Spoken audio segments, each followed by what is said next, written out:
1972, nagkaroon ng isang makasaysayang pangyayari sa Pilipinas na nakapagpabago sa takbo ng buhay ng bawat Pilipino.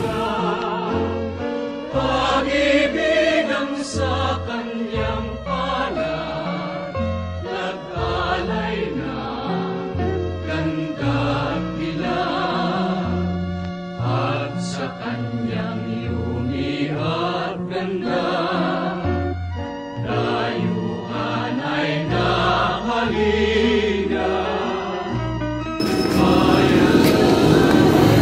Samahan ninyo kami sa ilang minutong pagtalakay sa Rehimeng Marcos.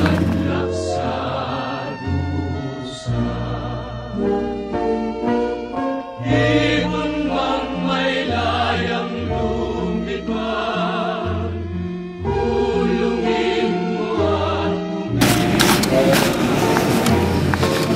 Nang idineklara ang martial law. As of the 21st of this month, I signed the Proclamation number 1021 placing the entire Philippines under martial law. Ugat ng luha ko't galita, aking hadika, makita kang sakdalaya.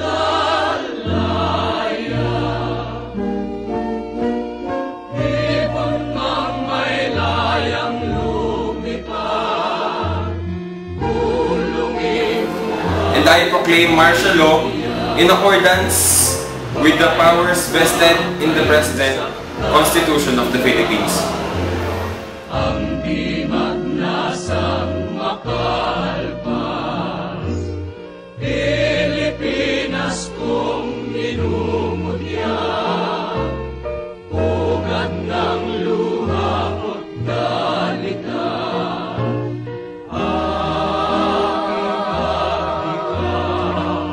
makita kang sakdalaya.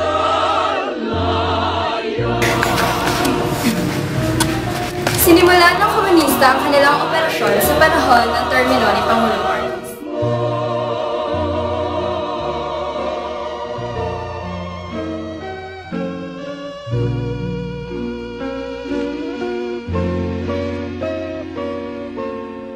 Ang bayan kong Pilipinas,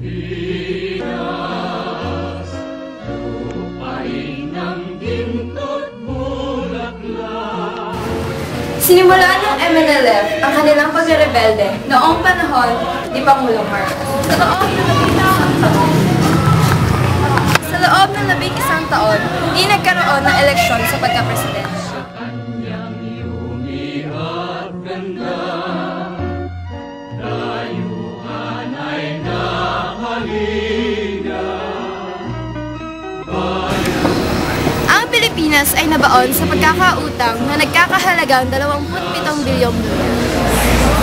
Noong 1967, nahalal bilang senador ng Pilipinas si Benigno Aquino Jr. May layang lumipad, At di nagtagal, pinimula niyang magsalita tungkol sa oposisyon ng pamahalaang bayan pa kayang sakdal gila, ang dimak nasang makalpas,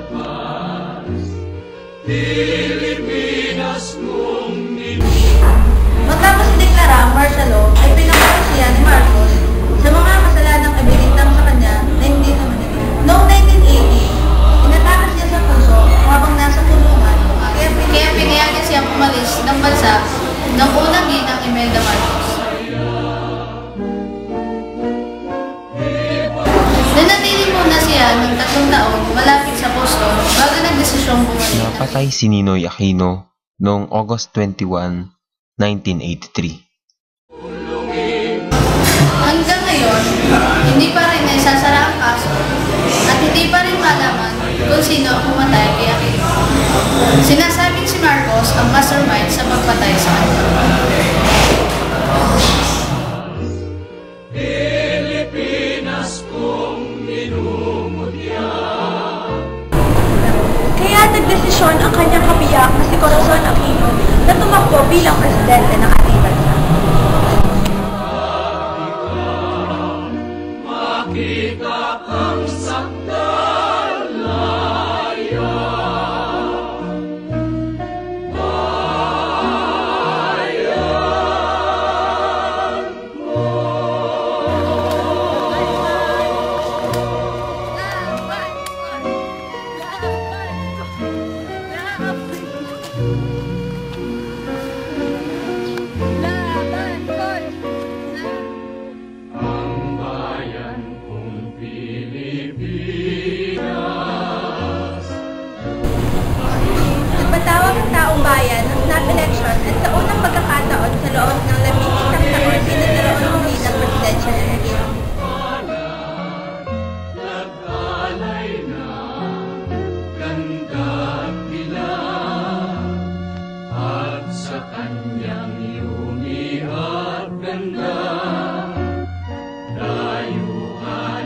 Makita kang sagdalaya,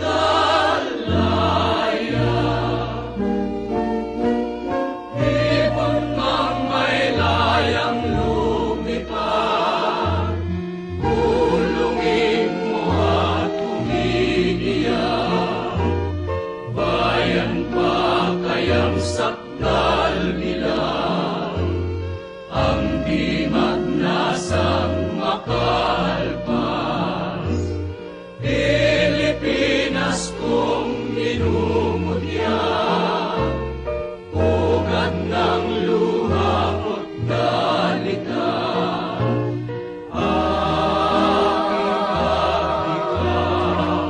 makita kang sagdalaya.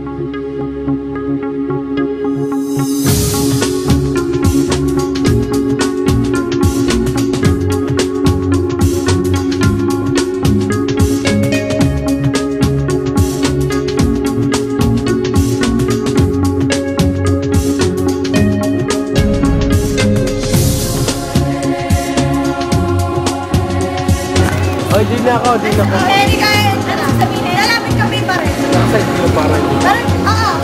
Okay ako mahala. Yun na. Walang ngingiti.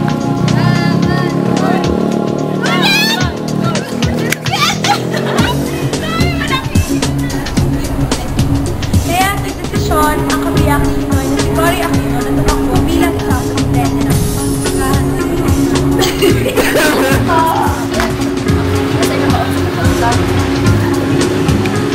Hindi nagkaroon ng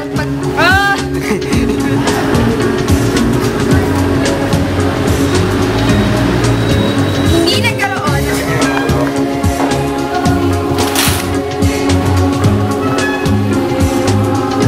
So kayo puputi yung rock na. Yung kulungin niya.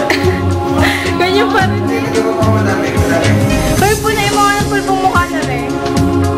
Lagyan mo naman ito. Hindi mo halata sa camera na super puti na mukha.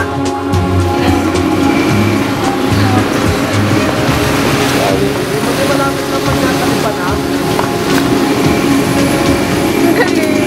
Sama mo muna ako.